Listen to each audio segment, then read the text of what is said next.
After what has felt like a decade, Nike are finally set to release the next generation of the Nike Mercurial in the coming weeks. So commiserations to anyone who's just bought the current model. I like it. So in this video, I'm going to share with you everything that we know so far about this next generation Mercurial, as well as why this might be one of the most significant Mercurials in a very long time. Starting off with information around the release of the boot. Now, the strange thing about this boot is not going to be released in your normal full boot pack. Instead, it's going to be released as part of Nike's Air collection, which is going to be about like different footwear, so running shoes, track spikes, which use Nike Air technology. And this particular colorway, which Nike are calling white and racer blue, is named the Blueprint colorway. And the whole blueprint design idea is supposed to be inspired by Bill Bauman, who was Nike's first innovator. And the date you need to mark in your calendars is July the 3rd. When it comes to pricing, all I'm going to say is... one more thing.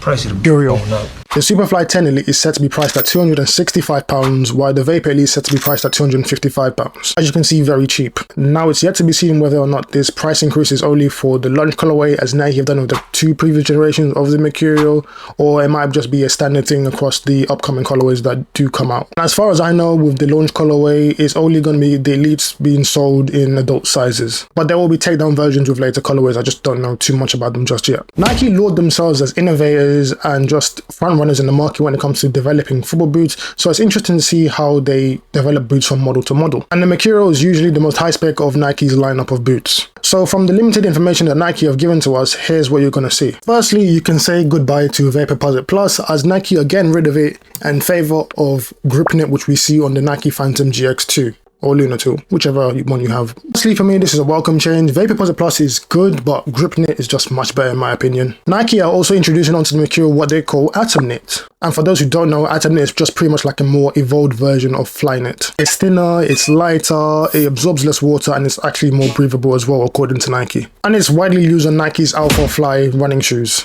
Now, I'm not too familiar with Atom Knit, so if you tried the Alpha Fly running shoes, let me know in the comments. Now, another big change we're going to see is in the outsole. Air zoom unit remains, but the stud configuration has changed quite drastically. Instead of TriStar studs, Nike have opted for this wave-like traction pattern with cascading studs. And this is so that players get more out of the air zoom unit, as well as still maintaining the same amount of grip. And on top of that, the biggest stud is the same length as the middle stud, so traction isn't compromised. And the wave-like traction is paired with these very futuristic looking chevron-shaped studs and bladed studs. And I guess that's to help with deceleration and stop you when you're making cuts. Aesthetically, it looks amazing. Hopefully it performs as well as it looks. We still have Flyknit in the tongue area and the dynamic fit collar. However, this is going to be the first Mercurial since I want to say the Vapor 3, no sorry, not Vapor 3, sorry, the Superfly 3 / the Vapor 7, where not any of the colorways will have ACC branding on them. And that's because Grip Knit has the kind of ACC properties built into it already, so hence why we don't see ACC on the Phantom Elites. And if you're someone who's upset about this change because now you can't show off to people that you have Elites, you're very superficial. Now, like I said at the start of this video, this Mercurial is supposed to be very significant, and that's because it symbolizes a new era in Nike football. In a lot of the promotion material that I've seen for the boot so far, we've not seen Cristiano Ronaldo, but we've definitely seen CR7 has pretty much been the face of the Mercurial since around 2007, but over the last few years, you can clearly see Nike have been grooming Kylian Mbappe to succeed Ronaldo, and I think this Mercurial model is the passing on the baton. Similar how in 2007 that CR7 took over from R9 as the face of Mercurial during the release of the Vapor 4. And that is all we know about this next generation Mercurial. But let me know your thoughts in the comments. What do you think of the boot? Don't forget to like the video. If you want to see a review of these, I'll probably try and get a pair. So be sure to subscribe to the channel and turn on the bell notification. Like always, my name is Sab. This is Substance Football. Thank you for watching. See you next time.